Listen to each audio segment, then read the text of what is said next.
les, des personnes viennent se connecter pour assister à ce cours. Donc je vais bientôt commencer.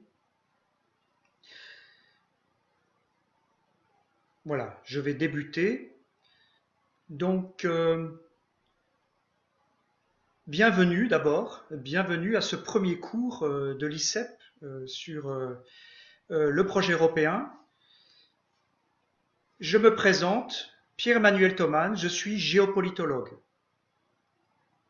J'ai une formation de géographe, politologue aussi, et j'ai fait un doctorat en géopolitique sur les questions européennes et le couple franco-allemand à l'université Paris 8.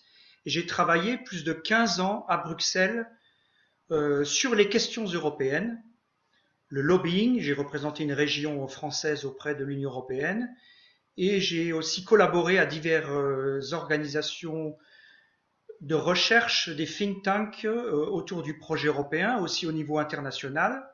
Et j'ai fondé une association Eurocontinent qui a pour but d'insuffler un petit peu plus de réflexion géopolitique dans le projet européen.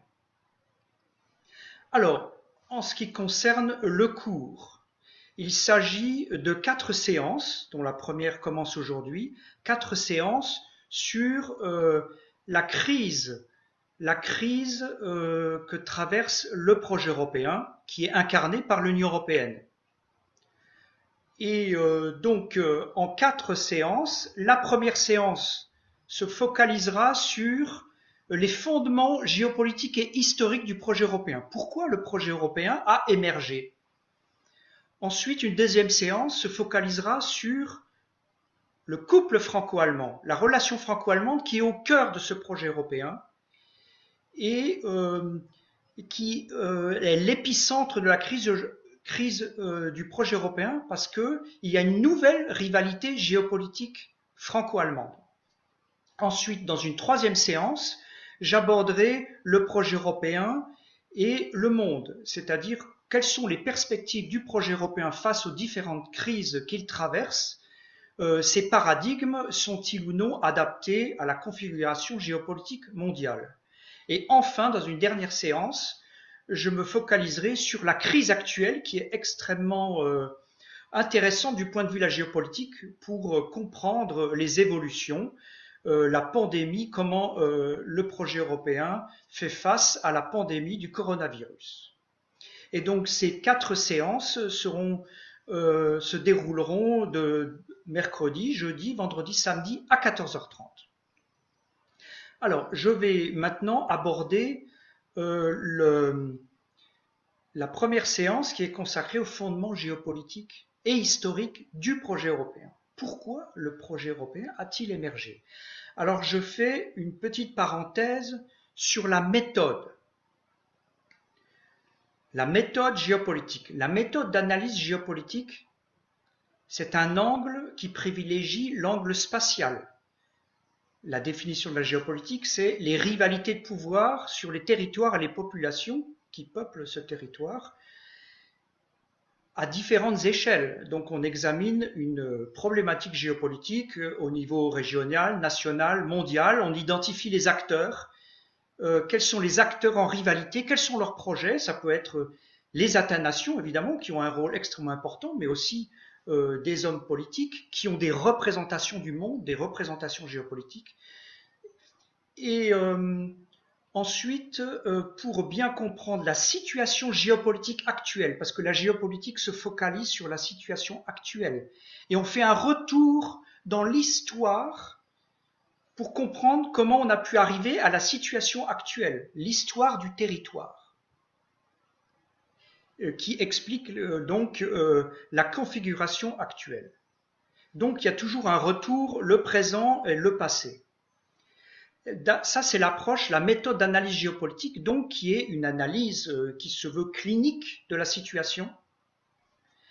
Et il y a une deuxième approche de la géopolitique qui est tout aussi intéressante, c'est la géopolitique appliquée, c'est la géopolitique, à quoi sert-elle la géopolitique? Et moi j'estime que la géopolitique doit être au service de la nation. Que la méthode d'analyse géopolitique permet à la France de se positionner dans le monde par rapport à la configuration géopolitique mondiale. Voilà un petit peu quel est l'objectif de la géopolitique appliquée. Et dans mes différentes séances, je ferai un diagnostic de la situation et ça permet toujours de faire une ouverture, c'est-à-dire de poser des perspectives, des scénarios qui peuvent être utiles pour ensuite la prise de décision. Et en particulier, les dernières séances se focaliseront sur l'avenir du projet européen. Quelles sont les pistes de réforme du projet européen?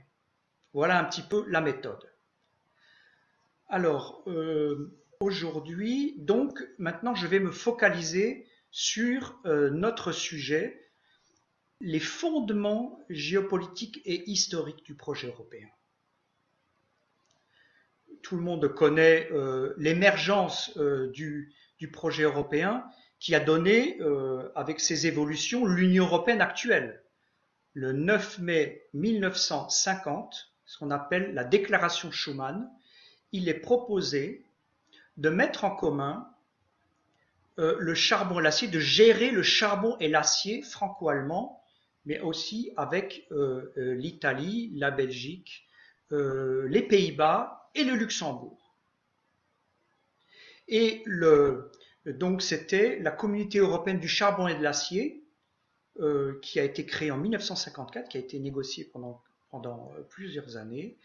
Et ensuite, les institutions qui étaient créées pour la Communauté européenne du charbon et de l'acier ont évolué et ont donné aujourd'hui l'Union européenne. Mais alors, faisons un retour dans l'histoire. Pourquoi le projet européen a émergé à ce moment-là et quel était l'enjeu géopolitique de l'époque et le contexte? Alors nous sommes au lendemain de la Deuxième Guerre mondiale et la France a subi en 1940 un traumatisme, la défaite de 1940, même si en 1945 le général de Gaulle a réussi à remettre la France dans le concert des puissances, grâce notamment au soutien du Royaume-Uni avec Winston Churchill, mais aussi Staline qui était le chef de l'URSS. Mais le traumatisme français, c'est la défaite de 1940. Les Allemands, évidemment, sont des grands perdants puisqu'ils ont perdu la Deuxième Guerre mondiale. Et à l'issue de la Deuxième Guerre mondiale, lorsque l'Allemagne nazie est battue, émerge un autre enjeu qui va se surimposer aux autres enjeux, c'est la rivalité entre les États-Unis et l'URSS, la configuration géopolitique bipolaire qui émerge. Alors, pourquoi le projet européen a-t-il émergé par, au départ, un accord essentiellement franco-allemand?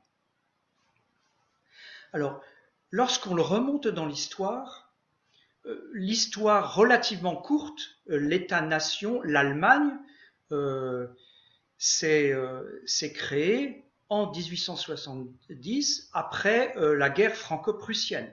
Avant, il n'y avait pas d'État-nation allemand. Et puis, dans des temps plus reculés, il y avait le Saint-Empire romain germanique et la nation française était en rivalité avec le Saint-Empire romain germanique. Mais à partir de 1870, à l'issue de la guerre franco-prussienne, émerge l'Empire allemand, mais avec le noyau, l'État-nation allemand, sous l'impulsion de Bismarck. Et dans la perception française de l'histoire, la France a subi trois traumatismes, trois guerres. Donc la guerre franco-prussienne en 1870, la Première Guerre mondiale, 14-18, où la France est sortie victorieuse, mais avec d'énormes pertes, et la Deuxième Guerre mondiale avec la défaite de 40, et puis le retour de la France dans le concert des nations au niveau mondial, grâce au général de Gaulle. Donc le traumatisme français, c'est la menace allemande, la menace qui vient de l'Est. Donc la menace allemande 1870, 14-18, 39-45, il y a eu 3 invasions du territoire français. Et ensuite émerge évidemment l'URSS qui a, euh, qui a vaincu l'Allemagne nazie, mais aussi les États-Unis, avec les Alliés, les États-Unis, le Royaume-Uni qui n'a pas été envahi. Et la menace allemande, c'est petit à petit devenu la menace soviétique. Pour l'Allemagne était un pays vaincu, un pays divisé et occupé, puisque la partie ouest allemande était occupée par les Américains, les Britanniques et les Français, tandis que la partie est allemande était occupée par l'armée rouge, l'Union soviétique, et va émerger deux Allemagnes, la République fédérale d'Allemagne, occidentalisée, alliée aux États-Unis, la France et au Royaume-Uni, et la République démocratique allemande dans le pacte de Varsovie sous contrôle de l'URSS. Revenons donc dans les années 50, émerge ce projet européen de mettre en commun le charbon et l'acier. C'était l'idée donc du plan Schuman sur les conseils d'un homme extrêmement influent qui s'appelle Jean Monnet, que général de Gaulle appelait l'inspirateur. Jean Monnet donc a eu cette idée de mettre en commun le charbon et l'acier, parce que c'était le nerf de la guerre, fabriquer le charbon et l'acier, c'était fabriquer des armes, des canons, et c'était la matière stratégique à l'époque.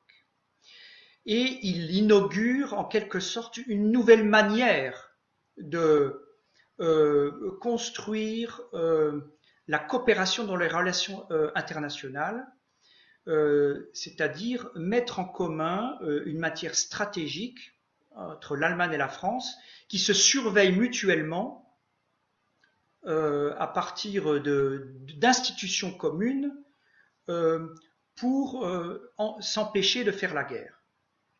Pourquoi cette idée émerge-t-elle? C'est aussi parce que toutes les tentatives précédentes de l'Allemagne et de la France, dans leur rivalité géopolitique au niveau européen, de dominer l'Europe, ont échoué. C'est très important. Lorsqu'on remonte dans l'histoire, par exemple, après la guerre de 1870 et l'émergence de l'Allemagne en Europe, l'Empire allemand est extrêmement puissant. Cela aboutit à la Première Guerre mondiale. À cette époque, avant la Première Guerre mondiale, il y avait une alliance franco-russe. Et lorsque éclate la Première Guerre mondiale, cette alliance franco-russe permet à la France de ne pas être envahie sur la totalité de son territoire en forçant l'Allemagne à se battre sur deux fronts. Mais puisqu'il y a eu la révolution russe en 1917, il y a eu retrait à cette époque de la Russie et donc de l'Union soviétique du conflit, et ce sont les Américains qui sont venus en soutien à l'Angleterre, à la France, pour combattre les puissances de l'Axe, et ce qui a été aussi décisif pour gagner la Première Guerre mondiale. Mais la question restait entière, c'est-à-dire après la Première Guerre mondiale, il y avait cette question géopolitique, la question allemande, un État au centre de l'Europe trop puissant, qui ne permet pas d'équilibre et qui pousse les autres États à former des alliances de revers. Alors il y a deux traumatismes contraires. Pour la France, c'était d'essayer de contrôler l'Allemagne au centre de l'Europe avec des alliances de revers, la Russie, mais ensuite des tentatives à nouveau avec l'Union soviétique, la Tchécoslovaquie et la Yougoslavie qui ont été créées à l'issue de la Première Guerre mondiale pour contenir la puissance allemande au centre de l'Europe. Mais donc des alliances de revers pour contrôler l'Allemagne au centre de l'Europe, tandis que pour l'Allemagne, c'est le traumatisme de l'encerclement. L'Allemagne essaye d'avoir une stratégie de contre-encerclement, et donc c'est pour ça qu'elle négocie le traité de Rapallo dans les années 20 avec l'URSS. L'URSS qui était ostracisée avec la révolution communiste, et l'Allemagne aussi qui avait perdu la guerre, et donc ils se rapprochent pour coopérer, notamment sur les questions de coopération militaire, et l'Allemagne réussit donc à une première tentative de désencerclement. Et ensuite, nous avons bien sûr l'émergence de l'Empire allemand, le nazisme, les accords de Munich, où pour éviter la guerre, la France et le Royaume-Uni essayent en fait de ce qu'on appelle la politique d'apaisement, d'accepter le démantèlement de la Tchécoslovaquie, et ce qui n'a pas arrêté Hitler, qui en demande toujours plus. Donc il avait déjà annexé l'Autriche, il annexe ce qu'on appelle les territoires des Sudètes en Tchécoslovaquie, et puis il attaque la Pologne. Donc, et pourquoi il attaque la Pologne? Parce que l'Allemagne nazie a aussi réussi à négocier avec l'Union soviétique le pacte germano-soviétique. Donc pour désencercler l'Empire allemand au centre de l'Europe.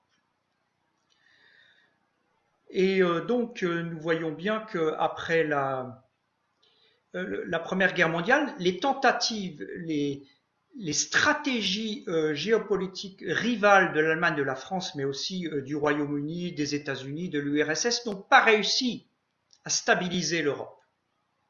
Nous sommes à nouveau confrontés à la Deuxième Guerre mondiale. À la Deuxième Guerre mondiale, cette fois-ci, la France en 1940, perd la guerre face à l'Allemagne et son territoire est occupé. Et le général de Gaulle part à Londres pour continuer la résistance.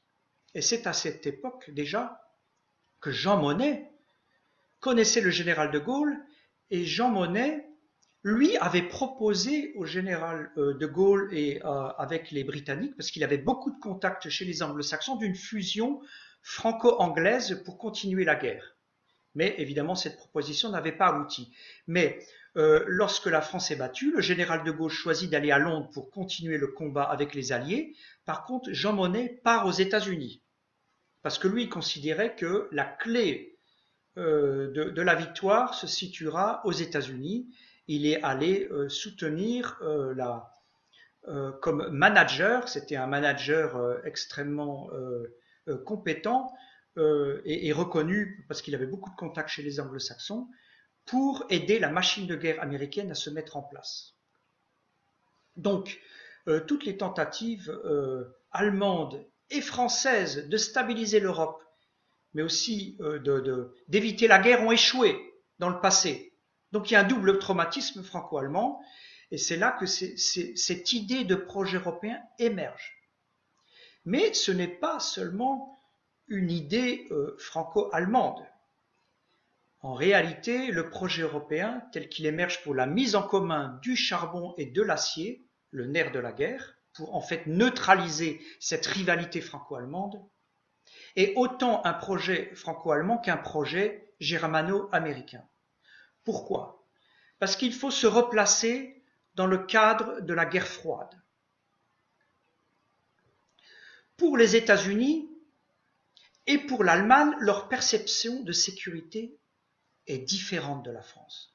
Pour la France, on l'a vu, au lendemain de la Deuxième Guerre mondiale, sa perception de sécurité, c'est d'une part se protéger de la puissance allemande, donc contrôler le charbon et l'acier allemand, le nerf de la guerre, et préserver les colonies françaises. Tandis que pour l'Allemagne qui a perdu toute légitimité, qui est un pays occupé,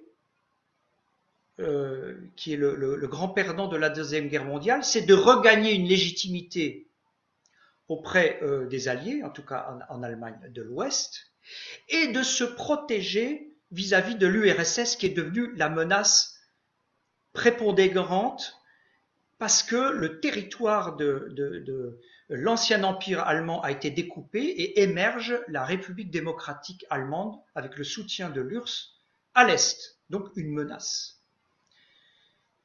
Et nous voici donc face à des perceptions de sécurité différentes entre la France et l'Allemagne, tandis que pour les États-Unis, vainqueurs de la Deuxième Guerre mondiale avec l'URSS, et qui se partagent, je dirais, un petit peu le continent européen entre deux influences rivales, pour les États-Unis, la menace croissante dans le monde, c'est l'URSS. Et donc, pour faire contrepoids à l'URSS, pour empêcher l'URSS de contrôler toute l'Eurasie, parce que dans la perception géopolitique des États-Unis, c'est le contrôle de l'Eurasie. Les États-Unis, qui ont une position géographique entre deux grands océans, l'océan Atlantique et l'océan Pacifique, essayent d'empêcher qu'une puissance ou plusieurs puissances, une alliance, contrôle l'Eurasie et qu'ils puissent mettre en danger leur propre pouvoir dans le monde. Donc, l'Europe pour les États-Unis est un Rimland, c'est-à-dire c'est un espace côtier où ils peuvent débarquer des troupes, avoir une présence militaire pour empêcher l'URSS d'avoir accès à l'Atlantique et mettre en danger leur propre sécurité. Donc pour les États-Unis, rapidement après la Deuxième Guerre mondiale, une fois que l'Allemagne nazie a été battue, le principal ennemi n'est plus l'Allemagne, mais l'URSS, et il s'agit de retourner l'Allemagne, d'en faire un allié contre l'URSS. Et c'est pour cette raison que les États-Unis ont poussé à ce que l'Allemagne, qui était extrêmement riche en charbon et en acier, puisse à nouveau produire du charbon et de l'acier pour reconstruire le complexe militaro-industriel pour faire face à l'URSS. Et donc, en poussant l'Allemagne à produire du charbon et de l'acier, il y avait à cette époque une organisation internationale où les alliés siégeaient et ils discutaient entre eux des quotas de production de charbon et d'acier allemands pour le contrôle de l'Allemagne. Et lorsque la guerre froide émerge, les États-Unis font pression pour relever ces taux de production de charbon et d'acier. Évidemment, les Français se méfient parce qu'ils se disent, comme leur perception de sécurité, c'est toujours l'Allemagne qui est la menace, ils se disent, si on laisse l'Allemagne produire du charbon et de l'acier, évidemment en alliance avec les États-Unis contre l'URSS, nous serons les grands perdants et l'Allemagne va redevenir trop puissante au centre de l'Europe. C'est pour cela que Jean Monnet a suggéré le plan Schuman. Donc Jean Monnet, qui était un homme d'affaires au départ, il vendait du cognac au Canada, aux États-Unis. Lors de la Première Guerre mondiale, il avait déjà participé à la coopération avec les Britanniques et les Américains pour la logistique que les États-Unis envoyaient à la France et l'Angleterre pour soutenir la guerre contre l'Allemagne. Et donc, il avait déjà une expérience de mise en commun de la logistique. Il avait participé à l'émergence de la Société des Nations. Il avait aussi boursicoté dans les années 20, juste avant la crise américaine, à la bourse. Donc, c'était un homme d'affaires. Et la Deuxième Guerre mondiale, évidemment, il avait aussi participé à cette coopération entre alliés contre l'Allemagne. Il était parti aux États-Unis soutenir l'effort de guerre américain. Et lorsqu'il revient en France, il a cette idée pour que la production de charbon et de l'acier soit en partie contrôlée ou que la France ait un droit de regard, c'est une mise en commun de ce charbon et de l'acier au niveau franco-allemand, c'est-à-dire la Communauté européenne du charbon et de l'acier, avec une haute autorité qui sera l'ancêtre de la Commission européenne. Mais il faut bien se rendre compte que la vision de Jean Monnet à cette époque, et c'est important parce que ça a un héritage crucial pour l'Europe d'aujourd'hui. Pour Jean Monnet, le projet européen, c'est-à-dire son idée de construire une fédération européenne à partir de la mise en commun du charbon et de l'acier, et qui devait petit à petit s'étendre par des réalisations concrètes et le rapprochement des peuples, pour lui, cette fédération européenne, évidemment, ce n'était qu'un pilier de l'espace euro-atlantique. Dans sa vision du monde, il y avait l'Occident, l'ennemi c'était l'URSS, et donc ce pilier européen, cette fédération européenne devait émerger à l'image des États-Unis d'Amérique et il œuvrait pour les États-Unis d'Europe. Donc, ce projet européen entrait tout à fait dans la vision géopolitique des États-Unis pour contrer l'URSS. Et en même temps, Jean Monnet voulait s'assurer que la France ait un droit de regard sur la production de charbon et l'acier allemand à l'intérieur de cette grande vision occidentale. Donc voilà comment a émergé cette idée de bâtir la construction européenne à partir de solidarités concrètes, mises en commun concrètes, le charbon et l'acier, et puis avec ce qu'on appelle la méthode de l'engrenage, petit à petit fédéraliser, mettre en commun le plus de domaines, de thématiques possibles entre l'Allemagne et la France et les États fondateurs de l'Europe, pour ensuite créer une fédération européenne. Alors ce qui est important, c'est évidemment de se rappeler l'approche de Jean Monnet, cette mise en commun du charbon et de l'acier, et petit à petit, le projet européen a évolué et est devenu l'Union européenne aujourd'hui. Et donc encore aujourd'hui, le projet européen se pose la question, est-il en fin de compte uniquement un pilier d'un grand Occident, avec pour chef de file les États-Unis, et donc contre la Russie et bientôt de plus en plus contre la Chine, ou alors le projet européen doit-il favoriser une autonomisation des nations européennes, une alliance qui favorise leur positionnement au niveau mondial? Cette question n'est toujours pas résolue, on le voit à chaque crise européenne. D'autre part, il y avait aussi cette idée de Jean Monnet suggérée donc à Robert Schuman, qui a proposé le plan Schuman et que l'Allemagne a accepté. Et donc les 6 États fondateurs ont signé les premiers accords pour lancer le projet européen, c'est-à-dire la France, l'Allemagne, mais aussi l'Italie, les Pays-Bas, le Luxembourg et la Belgique. Et dès les origines du projet européen, donc l'idée de Jean Monnet, c'est de fusionner les intérêts. La théorie de la fusion.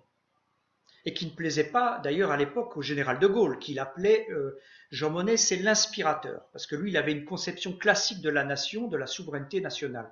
Tandis que Jean Monnet, lui, voulait mettre petit à petit fusionner les intérêts des nations, un petit peu comme on fusionne les entreprises, et petit à petit voir émerger une fédération européenne. Alors il faut aussi se rappeler qu'au départ, Jean Monnet souhaitait faire une fédération européenne à partir d'une fusion des intérêts entre la France et l'Angleterre. Mais il a échoué dans ces négociations parce que l'Angleterre avait une conception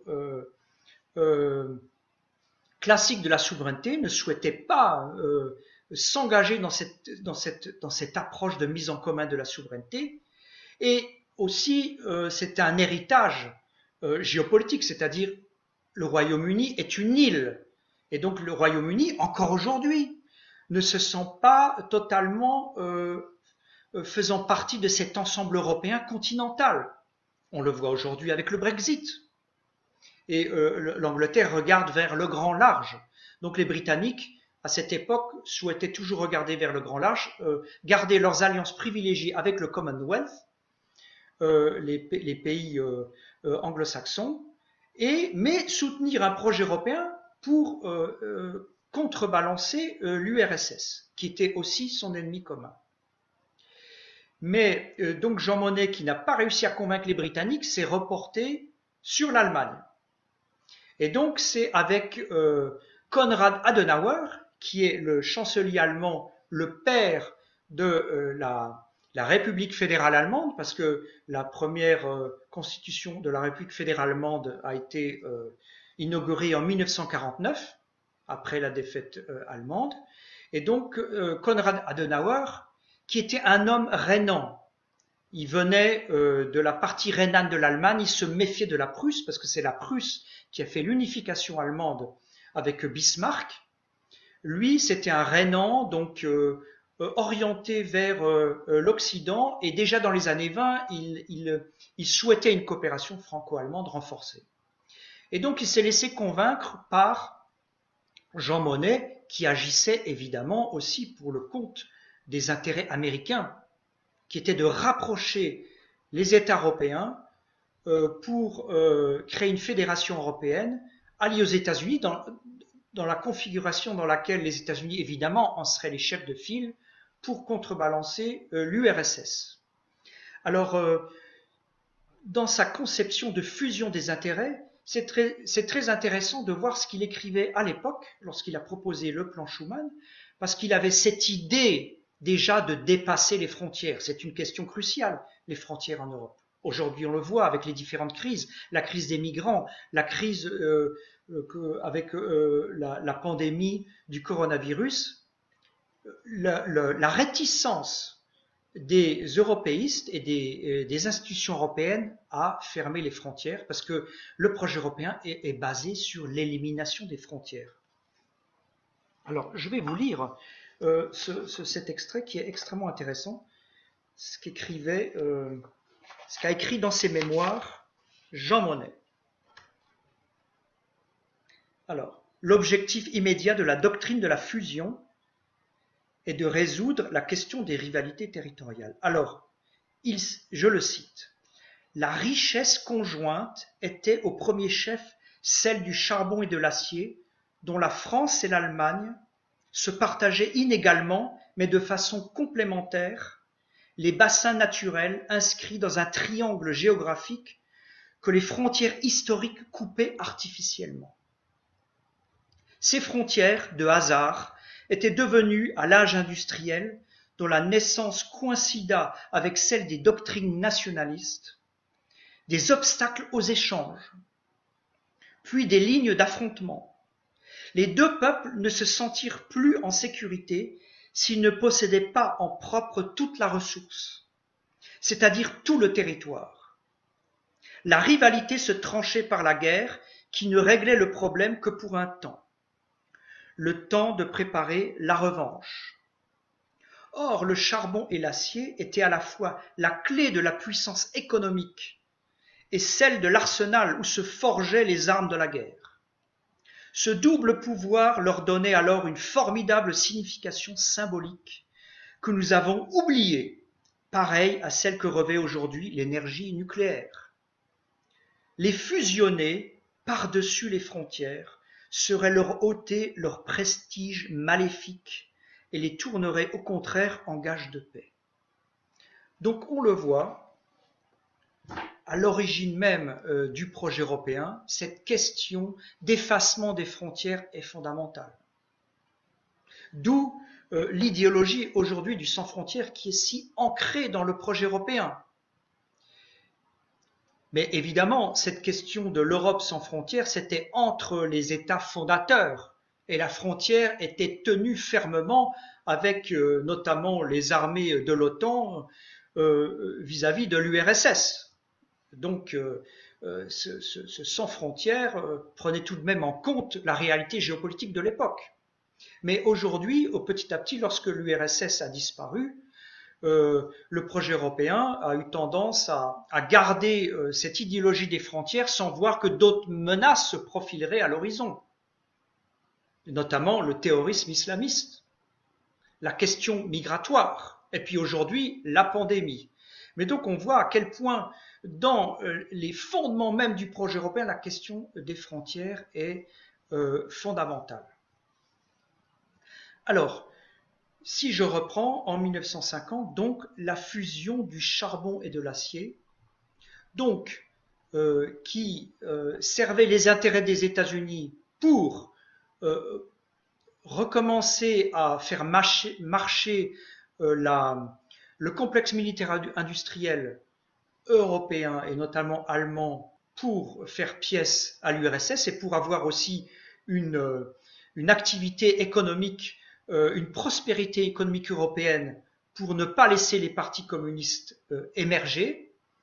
et la France qui essaie de tirer son épingle du jeu en acceptant de mettre en commun la gestion de son propre charbon et acier avec l'Allemagne, alors même que l'Allemagne était vaincue, pour avoir un droit de regard dans cette grande configuration. Mais évidemment, dans cette grande configuration de fédération européenne, la fédération européenne était totalement subordonnée à la vision géopolitique des États-Unis. Et on le verra par la suite, cette conception de l'Europe, qui existe encore aujourd'hui, qui est partagée par la plupart des projets européens, n'est pas entièrement partagée par les gaullistes. Lorsque le général de Gaulle prendra le pouvoir en France, viendra au pouvoir en 1958, il essayera de réorienter le projet européen.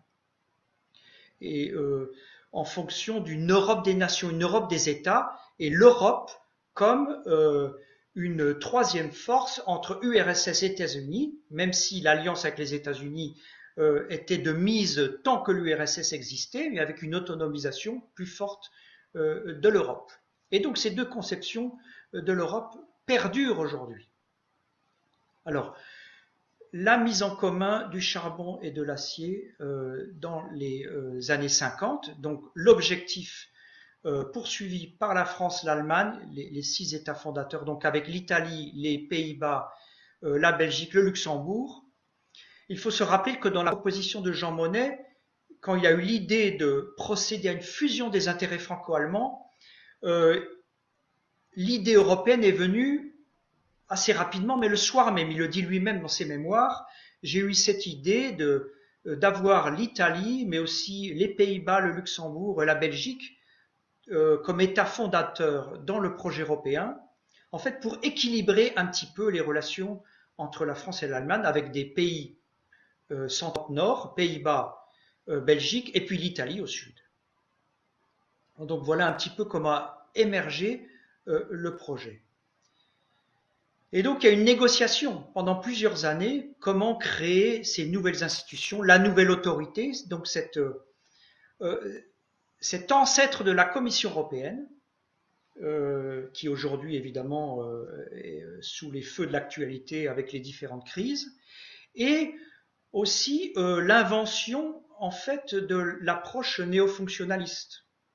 C'est-à-dire la mise en commun d'une thématique, le charbon et l'acier, devait petit à petit s'élargir et mettre en commun d'autres secteurs économiques, donc faire l'Europe par l'économie petit à petit en élargissant les secteurs intégrés pour aboutir ensuite à une monnaie commune, et une monnaie commune qui devrait naturellement aboutir, suivant la théorie de l'engrenage, la théorie néo-fonctionnaliste, à une fédération européenne. C'est ça la logique des fédéralistes européens que Jean Monnet a proposé. Alors, pourquoi le projet européen a émergé principalement sur les questions économiques pour faire marcher la machine, relancer la machine industrielle? C'est aussi parce que la France, et d'ailleurs la Belgique, le Luxembourg, l'Italie, les Pays-Bas, qui étaient plus faibles économiquement que l'Allemagne, et dès le lendemain de la Deuxième Guerre mondiale, même si l'Allemagne avait perdu la guerre, elle avait encore comment dire, la connaissance technologique, les professeurs d'université, l'Allemagne a pu repartir extrêmement rapidement, ce qu'on appelle le miracle économique allemand. La production allemande a pu repartir parce que la connaissance ne se détruit pas avec les bombes. On garde la connaissance. Et les universités allemandes, la recherche allemande était au top niveau avant la Deuxième Guerre mondiale et après la Deuxième Guerre mondiale aussi. Et donc la Renaissance allemande est arrivée et l'Allemagne a redécollé au niveau économique. Et l'idée de la France par cette fusion des intérêts, c'était de profiter de la puissance économique allemande pour en tirer profit pour la puissance française. Donc, que la France ait accès au charbon et acier allemand. Et donc, pour avoir accès au charbon et acier allemand, c'était cette idée de fusion. Donc, les Allemands avaient aussi un droit de regard sur la gestion du charbon et de l'acier français. Donc, selon un principe d'équilibre juridique, mais aussi d'équilibre géopolitique euh, euh, comme, comme objectif sous-jacent. Et donc, l'objectif de tirer profit de la puissance économique allemande dès les années 50 existe, perdure jusqu'à aujourd'hui. C'est-à-dire, lorsque nous voyons aujourd'hui dans la crise du coronavirus, la France, l'Italie, les pays du Sud qui proposent à l'Allemagne les Corona Bonds, c'est-à-dire mettre en commun les dettes qui seraient garanties évidemment par les États forts, en particulier l'Allemagne, les Pays-Bas, c'est évidemment que les pays du Nord, et l'Allemagne en particulier, par sa puissance économique, profitent aux pays du Sud, avec le moindre droit de regard possible. D'où la méfiance de l'Allemagne par rapport à un nouveau saut d'intégration qui lui ferait perdre sa souveraineté. Donc vous voyez, dès les origines du projet européen, il y avait cette idée de profiter de la puissance économique allemande pour la puissance française, mais évidemment, petit à petit, l'Allemagne, qui est redevenue souveraine, acceptera de moins en moins cette inégalité de pouvoir entre l'Allemagne et la France. Alors cette question est très importante, parce que dans le projet européen, donc pour les Français, à la suite, donc pour résumer, à la suite de l'échec de toutes les tentatives de faire contrepoids à une Allemagne trop puissante au centre de l'Europe, et la France a été envahie 3 fois sur son territoire, et l'Allemagne est sortie perdante des 2 guerres mondiales. Donc l'objectif c'était de créer cette fusion des intérêts par une nouvelle approche, mise en commun de thématiques stratégiques, création d'institutions communes, et avec une autre institution qui est très importante, c'est la Cour de justice. C'est-à-dire, lorsqu'il y a conflit entre les États fondateurs à l'époque, mais aujourd'hui entre les 27, après le Brexit, c'est lorsque les États membres ne sont pas d'accord entre eux, on pose la dispute devant une cour de justice et la cour de justice tranche. Mais la cour de justice, évidemment, les juges qui sont nommés par les États sont en général très européistes et ils font avancer le droit européen de cette manière. Et donc ce projet européen qui est bâti sur la mise en commun, la fusion des intérêts par thématique, et avec un engrenage qui, à partir de le charbon et l'acier, a amené la monnaie unique en mettant en commun le droit des travailleurs, les droits sociaux, la libre circulation des personnes, des marchandises, du capital, avec une cour de justice qui est la gardienne des traités, qui fait en sorte que le droit européen est supérieur aux droits nationaux. C'est la Commission européenne qui est gardienne des traités et qui peut attaquer les États à la Cour de justice s'ils ne mettent pas en œuvre le droit européen. Et donc, il y a une dépossession petit à petit des États-nations de leur souveraineté au système européen. Et cette dépossession de souveraineté européenne avait déjà été pensée, donc dès l'origine du projet européen, par Jean Monnet. Et à l'époque, il était déjà défavorable à tout référendum sur l'Europe. Et il s'opposait au général de Gaulle sur cette question. Jean Monnet disait il faut surtout pas de référendum sur le projet européen, parce que les Européens vont apprendre à aimer le projet européen, ils vont voir qu'est-ce que ça va leur apporter en termes de sécurité, de prospérité, et donc on n'a pas besoin de référendum. Tandis que le général de Gaulle, déjà à l'époque, disait mais pour des questions fondamentales de partage de souveraineté, il faut un référendum, il faut demander aux Français ce qu'ils en pensent avant d'aller plus loin. Vous voyez que cette question n'est pas résolue non plus aujourd'hui. Nous avons différents référendums en France 2005, aux Pays-Bas, où les Français ont dit non à la Constitution européenne, mais auparavant nous avions les référendums irlandais, et évidemment où les européistes ont toujours essayé de contourner l'opinion des peuples. Donc cette construction européenne est aussi en crise à cause de la méthode. Donc maintenant je reviens à nouveau dans les années 50 sur ce projet européen qui émerge sur le charbon et l'acier, donc le nerf de la guerre, une matière stratégique.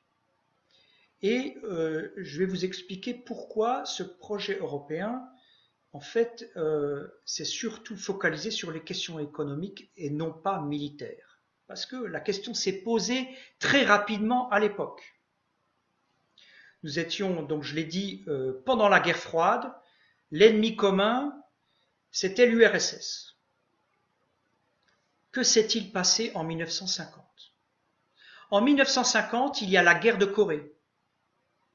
La Corée du Nord communiste attaque la Corée du Sud.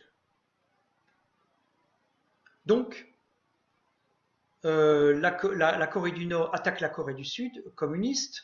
Il y avait la Chine qui était communiste, l'URSS qui faisait du prosélytisme communiste partout dans le monde, aussi était en soutien derrière tous les conflits à l'époque de rivalité avec les puissances occidentales.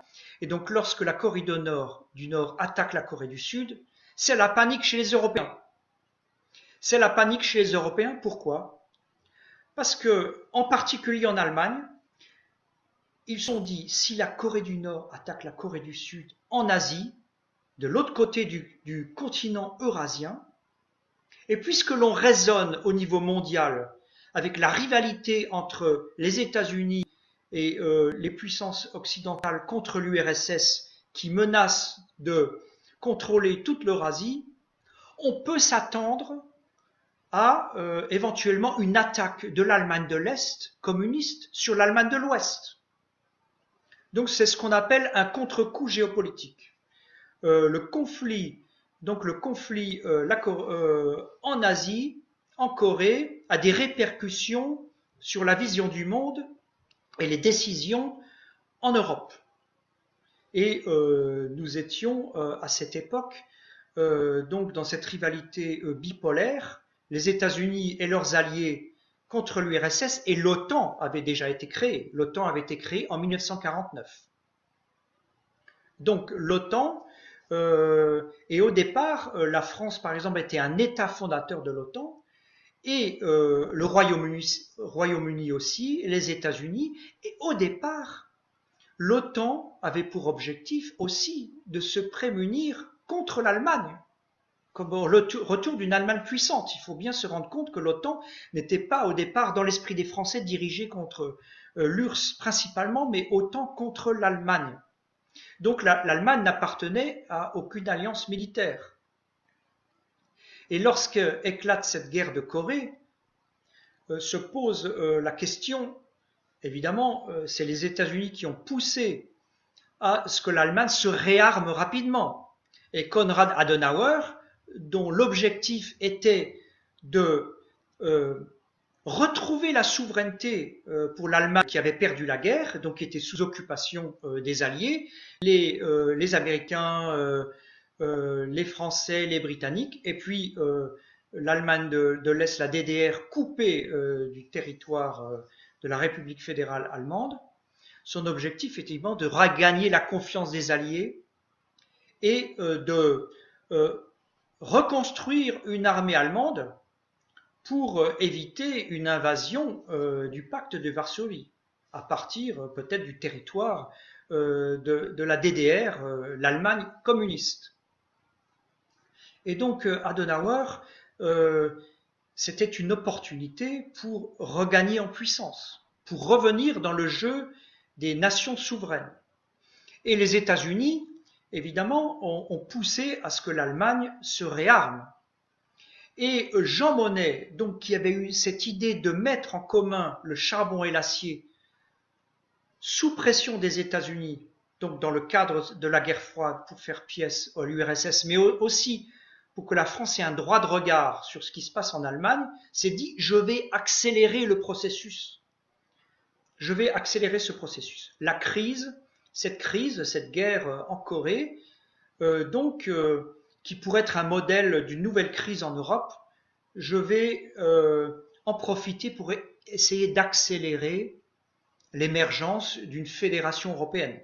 Parce qu'il était bien conscient que mettre en commun le charbon et l'acier, c'était une matière stratégique, mais ce n'était pas assez, ça allait prendre du temps, de longues négociations avec la mise en commun selon la technique de l'engrenage, plusieurs thématiques pour arriver à une fédération européenne, et il s'est dit, tout de suite, si on arrive à fusionner les intérêts en termes de militaires, alors là, nous touchons au cœur de la souveraineté des États et nous irons plus vite vers la fédération européenne, évidemment sous leadership américain contre l'URSS. Donc, dès ce moment, en 1950, Jean Monnet a cette idée de proposer, en plus de la négociation qui se faisait en parallèle sur la communauté économique du charbon et de l'acier, la communauté européenne de défense. La communauté européenne de défense, donc, qui était supposée créer une armée européenne, évidemment sous commandement militaire américain, à l'OTAN, l'OTAN qui avait été créée en 1949. Et du point de vue des Allemands, c'était un moyen d'avoir un droit de regard à l'OTAN, en fait de faire partie de ces systèmes otaniens et de regagner la confiance des alliés et puis de contribuer à la défense de leur territoire face à une éventuelle attaque de l'URSS. Pour les Français, notamment Jean Monnet, c'était de fusionner en fait les armées allemandes et françaises pour éviter que l'Allemagne en fait reconstruise son potentiel militaire, mais en dehors de tout regard de la France, et qu'il y ait, je dirais en quelque sorte, une Europe germano-américaine qui émerge où la France serait marginalisée. Mais évidemment, cette fusion franco-allemande, qui a été négociée pendant 4 ans jusqu'en 1954, à l'époque a créé des débats extrêmement difficiles parce que cette mise en commun des armées, donc une question hautement stratégique, sensible, évidemment, ne pouvait pas faire autrement que créer un débat houleux en France même.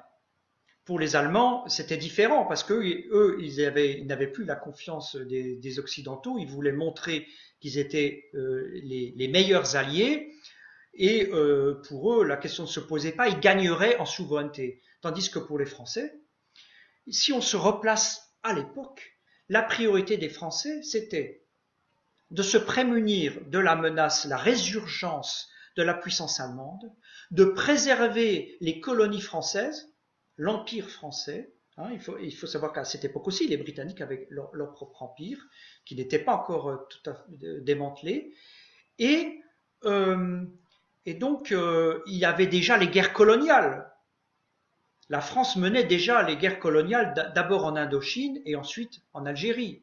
Et donc, les gaullistes et les communistes aussi, qui étaient évidemment jouaient la carte pacifiste parce qu'ils ne voulaient pas se battre contre l'URSS, mais les gaullistes en particulier ne voulaient pas que l'armée française soit mise sous commandement américain et que cela les empêche de mettre des unités de l'armée française dans les guerres coloniales, évidemment, pour préserver l'Empire français. Mais donc, on revient en 1950. Jean Monnet propose d'accélérer la voie vers une fédération européenne en proposant cette communauté européenne de défense, et la 4e République négocie avec l'Allemagne cette armée européenne. Et donc, c'était un projet assez farfelu quand vous relisez ce projet de traité de communauté européenne de défense. Il y avait en fait l'objectif de faire fusionner des petites unités allemandes à l'intérieur de compagnies françaises pour noyer un petit peu l'influence allemande dans les régiments, évidemment sous commandement américain, ce qui aurait abouti à une perte de souveraineté de la France.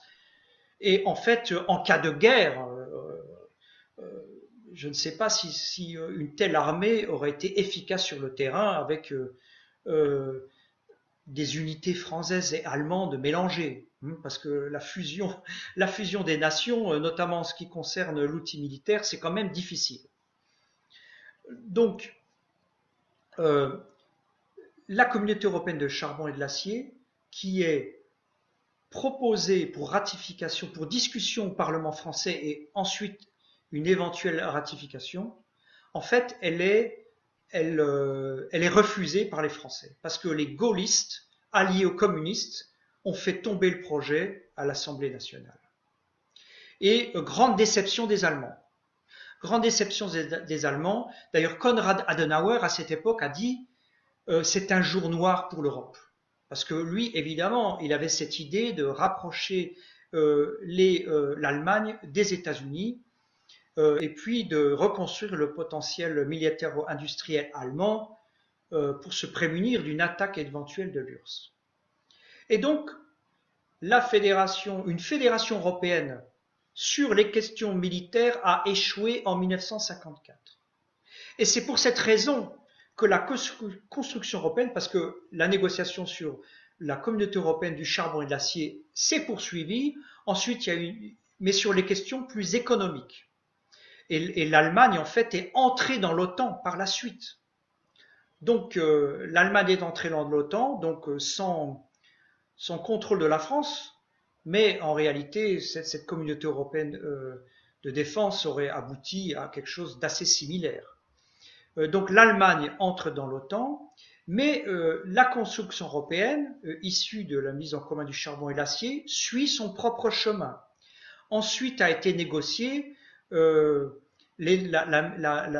essai de mise en commun de l'énergie nucléaire, parce que Jean Monnet avait vu très vite que le charbon et l'acier n'étaient plus de moins en moins la matière stratégique par excellence, c'était le nucléaire, la fabrication de l'arme nucléaire.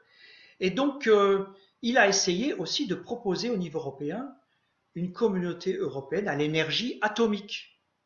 Et là, c'est la France à nouveau qui a refusé d'aller trop loin. Il y a eu une coopération qui est engagée pour le nucléaire civil, mais la France a fait en sorte de limiter la coopération parce que la France, déjà, était en train de fabriquer la bombe atomique. La bombe atomique, dès le lendemain de la Seconde Guerre mondiale, d'ailleurs, le général de Gaulle avait commencé les programmes de recherche dans cette direction, et lorsqu'il reviendra au pouvoir en 1958, il a accéléré les recherches sur l'arme nucléaire, et la France a fait exploser sa première bombe dans le désert algérien à Regan en 1960.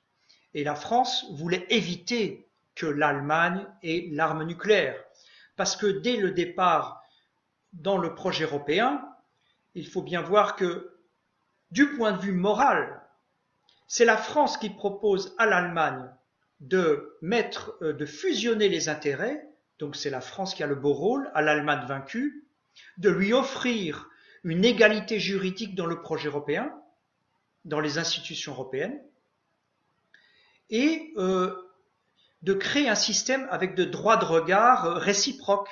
La France a un droit de regard sur ce que fait l'Allemagne avec son charbon et l'acier et sur les thématiques qui seront mises en commun par la suite, et l'Allemagne aussi. Donc cette supériorité morale. Et c'est très important parce que dans l'esprit des Français, et c'est très ancré chez les européistes français, les fédéralistes français, le projet européen en fait est issu de cette en fait de ascendant français sur l'Allemagne, où la France a le beau rôle de proposer un projet européen, de donner une égalité à l'Allemagne, alors que l'Allemagne était le vaincu.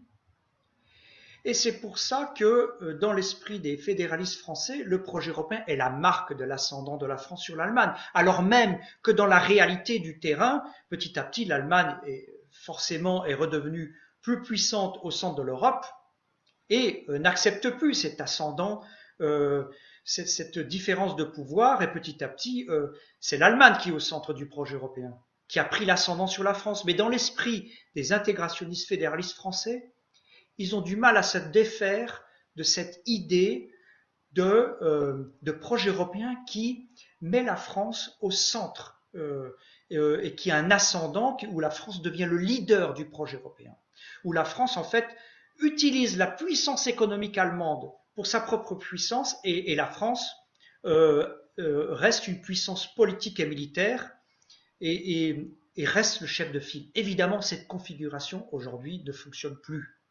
Mais elle est très ancrée parce qu'elle est inscrite dans les gènes même du projet européen. Donc le projet, cette question des questions militaires sont revenues bien plus tard dans le projet européen. On en parle d'ailleurs aujourd'hui, c'est un peu éclipsé par la crise actuelle de la pandémie, mais il y avait une accélération de projets européens de défense, extrêmement difficile à mettre en œuvre, mais à l'origine du projet européen, ce n'était pas la voie choisie, c'était la mise en commun, fusion des intérêts par voie économique, créer une interdépendance entre les États et, en fin de compte, fusionner les nations. Mais évidemment, les nations ne se fusionnent pas comme les entreprises. Donc, on voit aujourd'hui la limite du projet. Donc, après le charbon et l'acier, ils ont été de mettre en commun l'énergie nucléaire. Ça n'a pas fonctionné non plus, même s'il y a une coopération sur l'énergie nucléaire en matière civile. Il y a aussi un autre événement qui a fait avancer la construction européenne à l'origine de la communauté économique européenne, qui est venue se surajouter au charbon et l'acier et le nucléaire. C'est Suez, l'intervention franco-britannique à Suez. À l'époque, donc l'Égypte nationaliste, avec l'émergence du nationalisme arabe, l'Égypte nationalise le canal de Suez. Déjà à l'époque, le canal de Suez était un passage stratégique pour avoir accès au pétrole au Moyen-Orient et au Golfe Persique. Et donc c'était aussi pour la France avoir accès à ces territoires de l'outre-mer, l'accès au Pacifique, et pour les Britanniques aussi. Cette région est toujours hautement stratégique aujourd'hui. Et donc les Français et les Britanniques, après la nationalisation du canal de Suez, font une opération commune pour intervenir militairement en Égypte en 1956. Mais là, se produit un événement auquel ils ne s'attendaient pas, c'est-à-dire l'URSS, mais aussi les États-Unis sont défavorables à cette intervention et leur demandent de se retirer.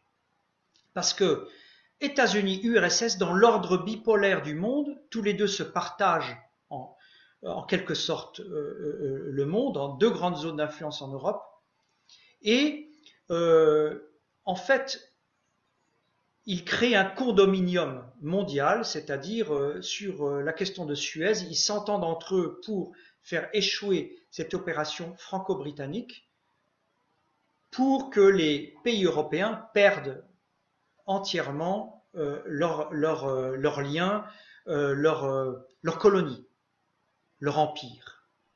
Et à partir de ce moment-là, là aussi, la position britannique et française va diverger. Les Français, après le retrait de Suez, parce que les troupes britanniques sous pression des États-Unis se sont retirées, les Français ont dû faire la même chose. Les Britanniques ont choisi, jusqu'à aujourd'hui, de coller à la politique étrangère américaine. Donc plutôt que d'être le numéro 3, c'est derrière un couple franco-allemand, ils ont tendance à coller à la politique étrangère des États-Unis pour aller les numéros 2 dans le monde. Donc cet épisode de Suez, qui leur a montré que le Royaume-Uni ne pouvait plus être une grande puissance comme avant la Première Guerre mondiale avec le Commonwealth, mais était obligé de s'allier aux États-Unis pour exercer aussi une prépondérance géopolitique dans le monde, tandis que la France fera le diagnostic différent. La France, qui voit petit à petit sa perte de contrôle des colonies, en fait choisit de s'investir beaucoup plus dans le projet européen.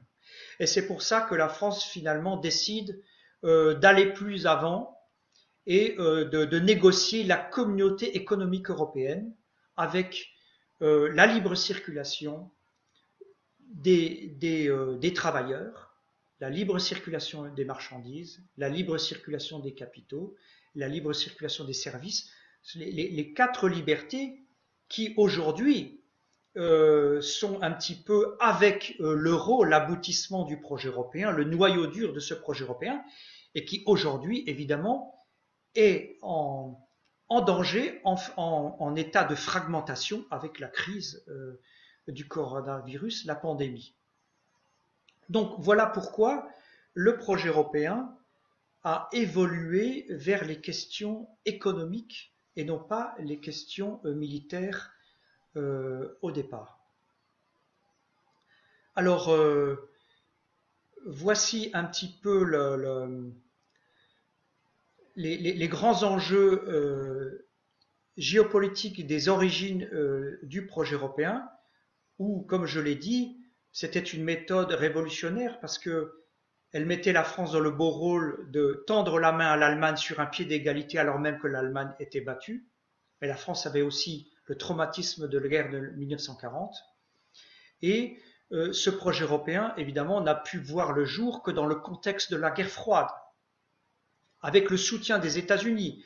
Donc, ce projet européen a émergé sur les propositions de la France, le plan Schuman, avec comme aiguillon, évidemment, la pression des États-Unis. Donc on voit bien que ce projet européen est tout aussi un projet euro-atlantique américain dans le contexte de l'époque qu'un projet franco-allemand. Et cette question se pose encore de manière très polémique aujourd'hui.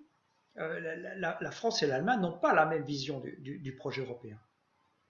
Alors il faut bien voir aussi qu'à cette époque, alors que la France voulait, avec l'émergence de ce projet européen, neutraliser la puissance allemande, l'Allemagne, évidemment, son objectif était de gagner la confiance des Alliés, avec pour objectif, par l'intermédiaire de la création d'une fédération européenne dans l'espace atlantique, un grand Occident contre l'URSS, c'était de regagner en puissance pour aboutir à la réunification allemande. Parce que déjà à l'époque, l'objectif de Konrad Adenauer, son objectif, c'était la réunification allemande. C'est une réunification qui ne pourra aboutir que bien plus tard, à la fin de la guerre froide, en 1990, mais c'était déjà dans la tête de Konrad Adenauer, et il pensait qu'il pourrait y arriver beaucoup plus vite avec cette occidentalisation de l'Allemagne, mais évidemment, ça ne s'est pas produit aussi vite. Alors c'est très important, cette alliance, cette primauté du lien entre l'Allemagne avec les États-Unis. Parce que c'est tout aussi l'un des malentendus de la relation franco-allemande sur laquelle je reviendrai dans le cours de demain, plus en détail. C'est que l'Allemagne, donc, dans sa conception, sa vision de l'histoire, son passé, son héritage historique, être au milieu de l'Europe, trop puissante pour dominer l'Europe, mais trop petite pour dominer l'Europe, et trop puissante pour être encadrée et être sur un pied d'égalité avec les autres nations européennes. Et donc le traumatisme allemand, c'est la guerre sur deux fronts. Première, Deuxième Guerre mondiale, l'alliance franco-russe, et ensuite États-Unis et URSS qui ont défait l'Allemagne nazie sur deux fronts. Et donc, le choix de l'Allemagne, la République fédérale allemande, c'est le choix de Konrad Adenauer en 1949, après la création de la République fédérale allemande. C'est l'ancrage occidental, l'ancrage à l'ouest. C'est-à-dire l'Allemagne, au lieu de pratiquer une politique d'équilibre au centre de l'Europe, comme elle l'a pratiqué auparavant dans son histoire, tantôt être l'Empire austro-hongrois, tantôt être allié avec l'URSS, notamment lors du pacte germano-soviétique, et puis balancer entre l'Est et l'Ouest. l'Allemagne choisit de s'ancrer dans une alliance occidentale et donc de s'occidentaliser. Et s'occidentaliser, qu'est-ce que ça veut dire? Ça veut dire d'adopter un système démocratique à l'occidental. Et en fin de compte, la puissance qui domine à l'époque dans la configuration géopolitique de la guerre froide à l'ouest, c'est les États-Unis.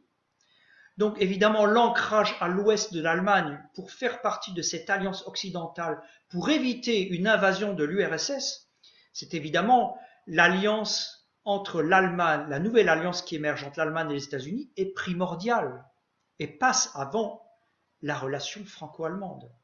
Et donc pour l'Allemagne, en réalité, donc son objectif d'occidentalisation, c'était, comme je le dis, se rapprocher en priorité des États-Unis et de la France et du Royaume-Uni, mais évidemment avec une préférence pour les États-Unis.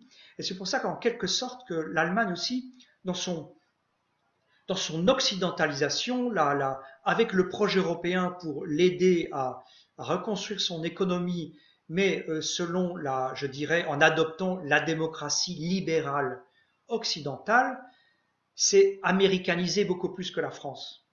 Elle est beaucoup plus proche des États-Unis, et encore aujourd'hui, on le voit. La conception allemande du projet européen, c'est un espace euro-atlantique dans lequel la France, l'Allemagne, les États membres de l'Union européenne ne constituent un sous-pilier de l'espace euro-atlantique. Tandis que la France a une position plus ambiguë. Il y a les fédéralistes français qui sont atlantistes comme Jean Monnet et qui ne voient le projet européen comme un sous-élément de cet espace euro-atlantique où l'Union européenne est complémentaire de l'OTAN, et les gaullistes qui estiment que le projet européen doit travailler à sa propre puissance, à être un pôle de puissance dans le monde en équilibre entre Russie, États-Unis, Chine, Inde. Et donc aujourd'hui encore, nous avons ces deux conceptions du projet européen sur laquelle je reviendrai plus en détail demain. Donc je vais clore donc cette première séance aujourd'hui sur le projet européen, et à la fin de chaque séance, je vais répondre à des questions, les questions qui s'affichent en direct. Je vais répondre à un certain nombre de questions après à vous avoir suggéré une petite bibliographie si ça vous intéresse d'approfondir. Donc je vous recommande vivement, alors ça c'est une ancienne édition, c'est les mémoires de Konrad Adenauer. Il y a 3 volumes, c'est extrêmement touffu. Je l'ai lu en allemand, mais je pense qu'il doit exister traduit en français aussi. C'est extrêmement intéressant pour comprendre le point de vue de l'Allemagne dans la construction européenne. Puisque, évidemment, Konrad Adenauer est le père de la République fédérale allemande, et la classe politique allemande, et notamment Angela Merkel, se réfère encore aujourd'hui, évidemment, à Konrad Adenauer. Il faut évidemment comprendre la position française, avec, par exemple, évidemment, les écrits du général de Gaulle. Mémoire d'espoir, c'est extrêmement intéressant, Mémoire d'espoir du général de Gaulle, pour comprendre le point de vue français, parce que aussi, comme en Allemagne, je dirais les représentations françaises du projet européen sont aussi en partie issues des écrits du général de Gaulle. Il faut évidemment, pour comprendre aussi la vision du monde et la manière de penser des fédéralistes français, il faut lire les mémoires de Jean Monnet. Parce qu'il explique comment il est arrivé à cette idée du projet européen, et il y a une mine de renseignements dans ce livre. Vous le trouvez d'ailleurs vous pouvez le télécharger sur Internet. Vous pouvez aussi lire les mémoires de Jacques Delors, parce que lui-même se voulait un héritier de Jean Monnet et continuer cette politique de fusion des intérêts, avec la théorie de l'engrenage qui ferait émerger une fédération européenne avec la mise en commun des thématiques petit à petit entre les États membres de l'Union européenne.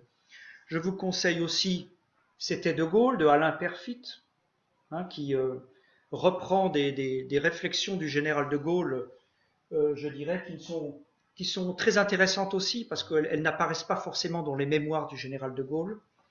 De Gaulle et l'Europe, de Pierre Maillard, hein, qui était conseiller du général de Gaulle, et qui montre l'approche du général de Gaulle vis-à-vis du projet européen. Il y a aussi un ouvrage extrêmement intéressant pour ceux qui lisent l'anglais, The European Rescue of the Nation State, de Alan Milward, qui est un académique britannique. Je l'ai eu comme professeur au Collège d'Europe, et il a épluché les archives des États fondateurs, la France, l'Allemagne, la Belgique, les Pays-Bas, le Luxembourg, au moment de la création de la Communauté européenne du charbon et l'acier, mais ensuite la Communauté européenne à l'énergie atomique et ensuite la Communauté économique européenne, et il montre comment derrière le discours fédéraliste destiné au peuple pour éviter la guerre, il y avait des intérêts extrêmement concrets de puissance notamment entre l'Allemagne et la France dans les États européens et le contexte de la guerre froide. Donc c'est un ouvrage extrêmement intéressant. Et puis aussi une des questions historiques aussi, parce que la Deuxième Guerre mondiale qui a donné lieu à l'émergence du projet européen, parce que l'Europe en fait a été dominée par deux grandes puissances extérieures, l'URSS et les États-Unis. Il y a la Deuxième Guerre mondiale, évidemment, l'héritière de la Première Guerre mondiale, et toutes les tentatives entre les deux guerres mondiales de contenir la puissance allemande et les alliances de revers n'ont pas abouti à la paix, et il est nécessaire aussi de comprendre la Première Guerre mondiale, et là je vous conseille Les Somnambules, qui est un ouvrage assez récent de Christopher Clark, qui montre comment les nations européennes sont arrivées à la Première Guerre mondiale. Alors évidemment, si on veut approfondir sur les fondements historiques, moi j'ai mis l'accent sur une période relativement récente, c'est-à-dire après la Deuxième Guerre mondiale du projet européen, mais on pourrait remonter beaucoup plus loin. Évidemment, je n'ai pas eu le temps d'approfondir cette question, mais dans l'esprit des Allemands d'ailleurs, le projet européen, et j'y reviendrai dans le cours demain, dans l'esprit des Allemands, la question du projet européen, c'est aussi de résoudre la question de l'Allemagne au milieu de l'Europe, qui est sous la menace des invasions de tous les pays au cœur de l'Europe, et dans le traumatisme allemand, ce traumatisme de l'invasion, de l'encerclement, remonte à la guerre de 30 ans, au XVIIIe siècle, au XVIIe siècle, la guerre de 30 ans, avec le traité de Westphalie, au XVIIe siècle. Et donc le traité de Westphalie, qui va créer un petit peu le mouvement vers l'émergence des États, du principe d'équilibre entre les nations. Et l'Allemagne se réfère aussi loin dans l'histoire que cet épisode. La France se réfère plutôt la Première Guerre mondiale et la guerre de 1870 avec l'émergence de l'Empire allemand qui a été décrété dans le Palais des Glaces à Versailles, hein, donc contre la France. Les Allemands aussi se réfèrent au Saint-Empire romain germanique, où il y avait la vision idéale de l'Allemagne prospère au centre de l'Europe, où elle n'était pas encore constituée comme État-nation, c'était le Saint-Empire romain germanique, mais qui a été dissous par Napoléon en 1806. Il y a enfin une période plus récente, après, en 1990, quand l'Allemagne s'est réunifiée, et là on le verra dans les séances suivantes, le retour de ce traumatisme d'être au centre de l'Europe. D'où l'objectif de l'Allemagne de rester au centre de l'Europe, ne veut pas diviser le projet européen en coalitions restreintes, et est opposé à la France avec un noyau dur qui se formerait autour de la zone euro. Donc il y a ce traumatisme allemand joue encore aujourd'hui. Et puis aussi, un autre facteur historique qui a influencé le projet européen, c'est aussi cette question de la rivalité franco-allemande en 1870, Première Guerre mondiale, Deuxième Guerre mondiale, sur l'Alsace-Lorraine, le contrôle des territoires, qui est issu de la division de l'Empire de Charlemagne. L'Empire de Charlemagne qui s'est divisé entre trois empires, avec la Lotharingie au milieu, où ont émergé d'un côté, du côté de la France et de l'autre côté en Allemagne, le contrôle pour le centre de l'Europe. Et qui aujourd'hui, évidemment, les frontières sont fixes en Allemagne, entre l'Allemagne et la France, mais il y a toujours la rivalité pour le pouvoir dans le projet européen, la rivalité sur les priorités géopolitiques de la France et de l'Allemagne, et chacune essaye d'instrumentaliser le projet européen pour l'orienter vers le sud ou vers l'est, et ce sera l'objet du cours demain. Donc maintenant, je vais donc lire un petit peu les questions et essayer de répondre à un certain nombre de questions.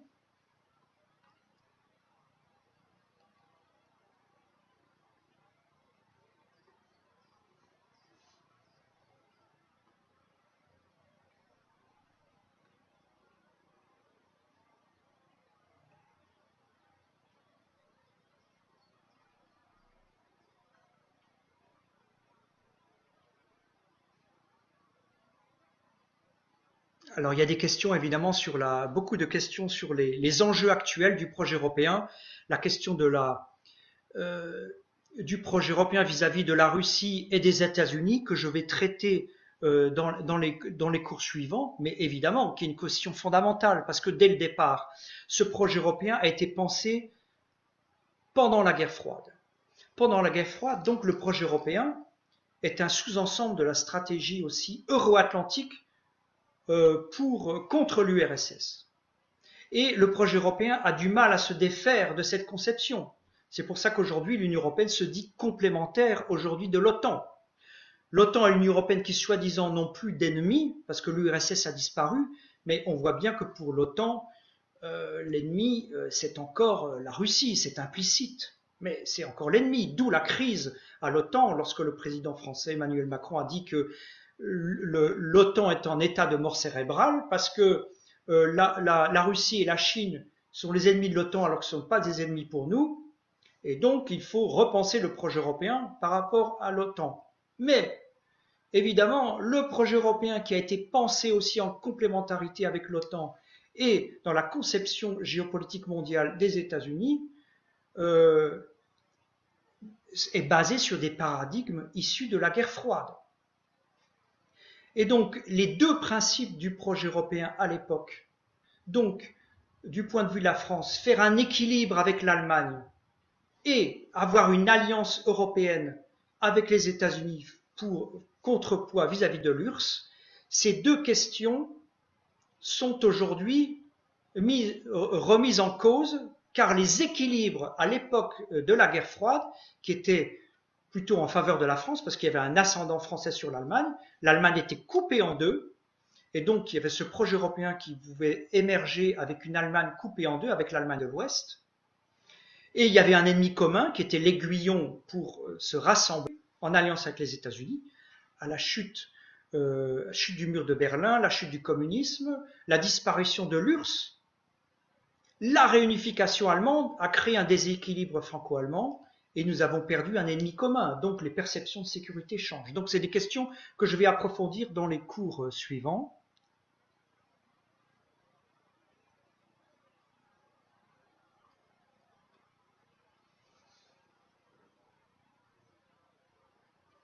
Alors il y a la question, oui, en quoi l'Union soviétique cherchait à contrôler le Heartland. Donc ça c'est évidemment, il y a des historiens qui ont travaillé sur cette question en disant qu'en réalité l'URSS n'avait peut-être plus les moyens d'exporter la révolution communiste à l'extérieur des frontières, c'est devenu extrêmement difficile et donc se concentrait sur son empire et que en fait c'est avec la création de l'OTAN, c'est la création de l'OTAN où les États-Unis ont voulu garder un pied, à la demande des Européens d'ailleurs, de garder un pied en Europe, ce qu'ils appelaient le Rimland, dans la conception géopolitique de Spikeman, un géopoliticien américain, le Rimland européen, donc pour empêcher éventuellement, dans le cas d'une invasion soviétique, de contrôler l'Europe de l'Ouest. Mais on ne refait pas l'histoire, donc comme la situation a été stabilisée grâce en fait à l'équilibre nucléaire, parce que les États-Unis et l'URSS avaient chacun des armes nucléaires. D'ailleurs, et le risque de guerre nucléaire était en Europe même. On ne saura jamais si l'OTAN n'avait pas été créé, si l'URSS avait lancé une offensive, ce qui se serait passé. Mais en tout cas, la situation a été stabilisée. Et certains disent, effectivement, la création de l'OTAN en 1949 a accéléré la paranoïa de l'URSS, qui n'avait pas l'intention d'envahir toute l'Europe, tandis que d'autres disent, heureusement que nous avons créé l'OTAN, de cette manière, l'URSS ne pouvait pas contrôler tout le continent eurasien.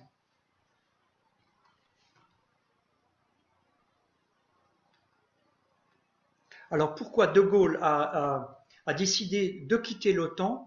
En fait, le général De Gaulle a décidé de quitter les commandements intégrés de l'OTAN. C'est-à-dire quand la France était membre de l'OTAN, les généraux français étaient sous commandement direct américain.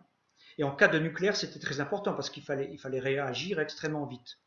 Mais le général De Gaulle, parce qu'il voulait, dans sa vision d'une Europe comme entité plus autonome stratégiquement entre les États-Unis et l'URSS, et au sein de laquelle la France et l'Allemagne, après la réconciliation franco-allemande, jouaient un rôle de leader, avec évidemment la France comme chef de file. Le général de Gaulle, pour assurer la puissance française, a fait accélérer les recherches pour la France et l'arme nucléaire, donc la France a fait exploser sa bombe en 1960. Et le général de Gaulle ne voulait pas donc que la France soit sous commandement intégré en cas de guerre nucléaire à l'OTAN. Donc il a fait sortir la France du commandement intégré de l'OTAN, mais il a préservé l'alliance. C'est-à-dire qu'il estimait que tant qu'il y avait l'URSS, qui était la menace principale, il fallait que la France reste dans l'alliance atlantique. Mais pas, alors il disait l'alliance, mais pas l'intégration.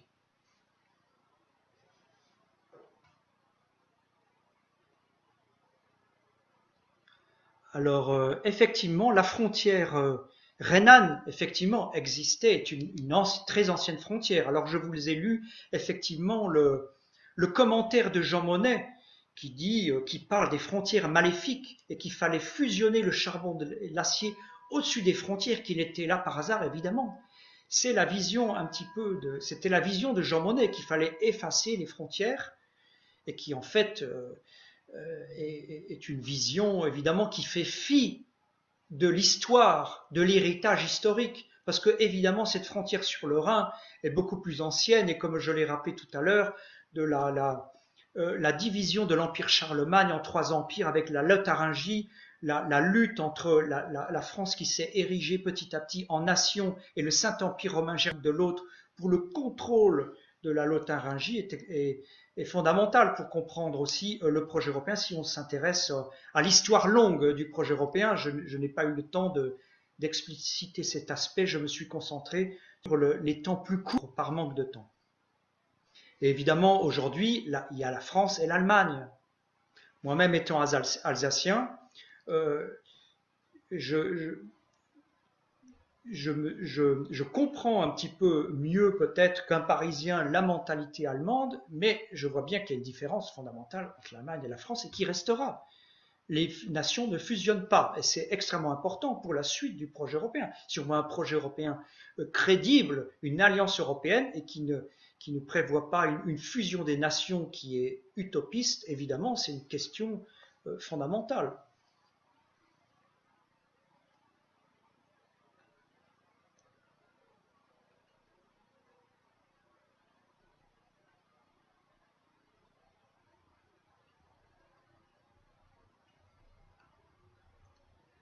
Voilà, donc les questions suivantes, il y a certaines questions, je répondrai dans les séances suivantes.